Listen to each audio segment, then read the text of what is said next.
The Caledonia Works Great Eastern Railway T26 review. The latest addition to Train Simulator from Caledonia Works is the Great Eastern Railway Class T26 240 locomotive. These locomotives were designed by James Holden and were designed for express passenger work on the Great Eastern Main Line out of London Liverpool Street. Locos were built between 1891 and 1902.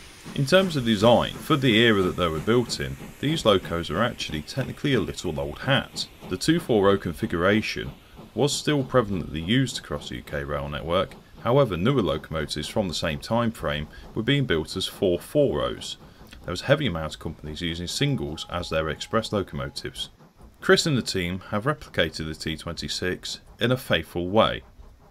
It comes with plenty of details, including accurate headlamps and head code discs, variants that cover the vast period between 1891 all the way through to the last withdrawn example in 1959.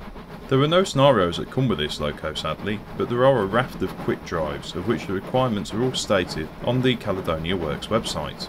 All the liveries that are included with this pack are, as usual, to an exacting high standard, which is nothing unfamiliar to those of you who follow Caledonia Works and their product. Sounds for this locomotive have also been supplied and recorded from the sole surviving Y14 locomotive based at the North Norfolk Railway.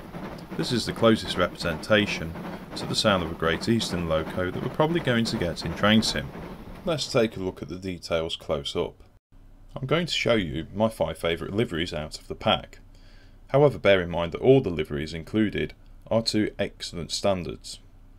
The ultramarine blue was the original livery that the Great Eastern used on the locomotive, and as usual, Chris and the team have not disappointed on the quality of all of their skins for the locomotive. The ultramarine blue is an absolutely beautiful colour, and is truly representative of probably the most beautiful livery that this locomotive ever carried in service. Next up, we have wartime grey, as used by the Great Eastern Railway in World War I. I do feel that this is a lovely livery and only further highlights the detail that's on this model. I also think that it is a very nice touch that Chris actually painted in as such, for lack of better wording, the staining on the smoke box which is coming from the base of the chimney. A nice little detail, I feel, for a locomotive that would have been worked quite hard in World War I. Next up, we have the only fictional livery in the pack, which is LNER Apple Green, dating from about 1924. Whilst it's an unconventional livery and one that the loco never carried in real life, I can't help but think that it actually looks absolutely beautiful in this livery. I'm very pleased that Chris added this into the pack.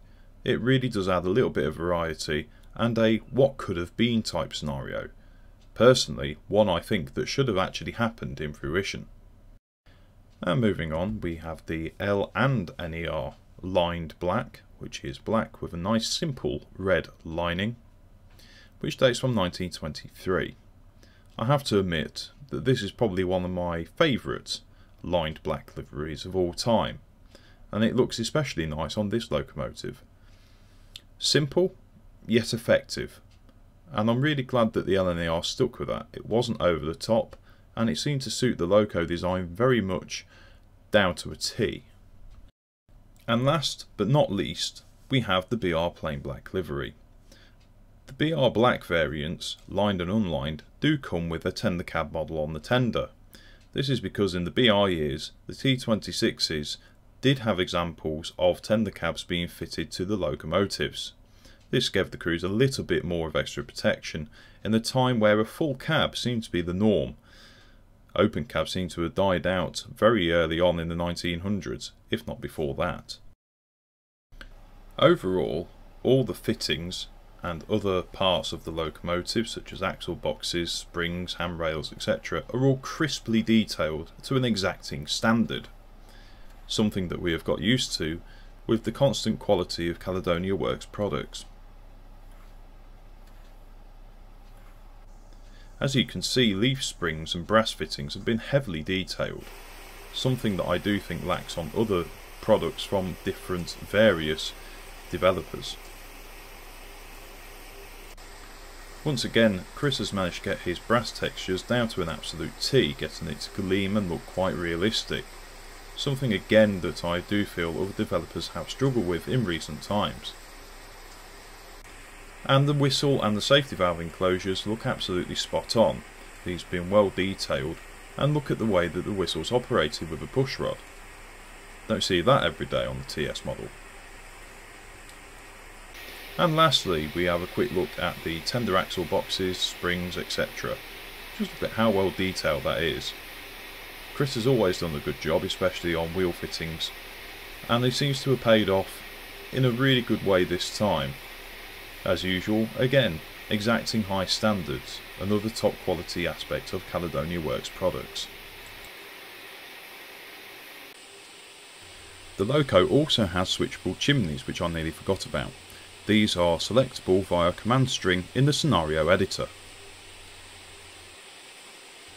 Moving on to the head code section of this review, there are a variety of lamp codes and disc codes which are fully applicable to this locomotive using the control 1, 2, 3, 4 keys, as well as control shift 1, 2, 3, 4 for the tender. As demonstrated here, lamps are faithfully detailed and do come with a number of coloured discs as well as plain disc options for Great Eastern disc codes. Documentation on the Great Eastern disc codes is actually very difficult to find, so whilst at best Caledonia Works have provided all of these different little options, it is worth remembering that there is still a lot to understand about the Great Eastern disc codes that people have still yet to discover.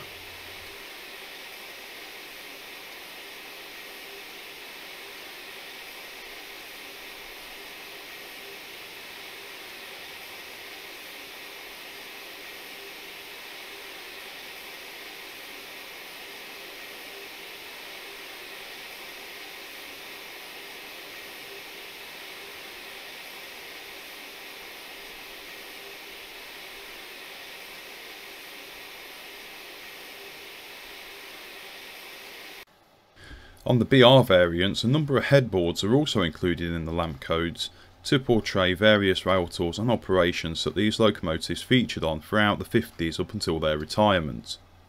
A nice addition by Caledonia Works. Quick look at the cab.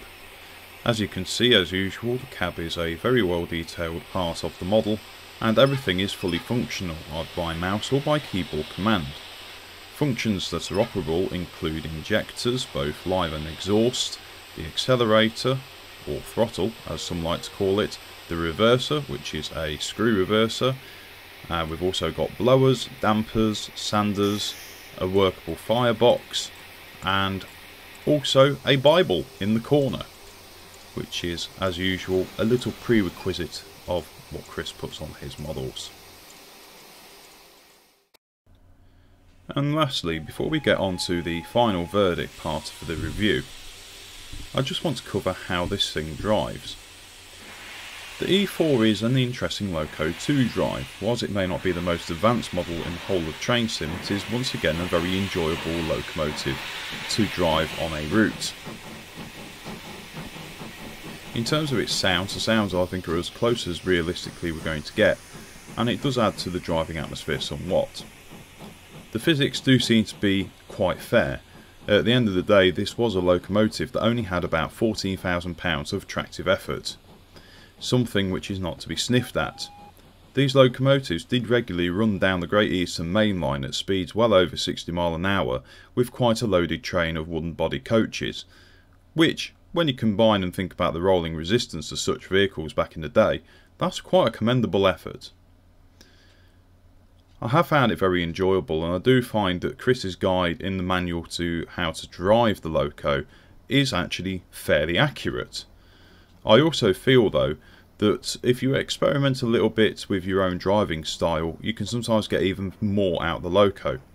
I've tried regularly running with the locomotive at about 70 miles an hour with a lightish load of 4 to 5 coaches of XNER variety, and to my surprise it's actually been a bit more efficient on water if I keep the fire around about 40 to 45% fire mass. we now jump straight into the final verdict with the positives. This locomotive is a nice addition of a pre-grouping 240 type locomotive to the train sim world.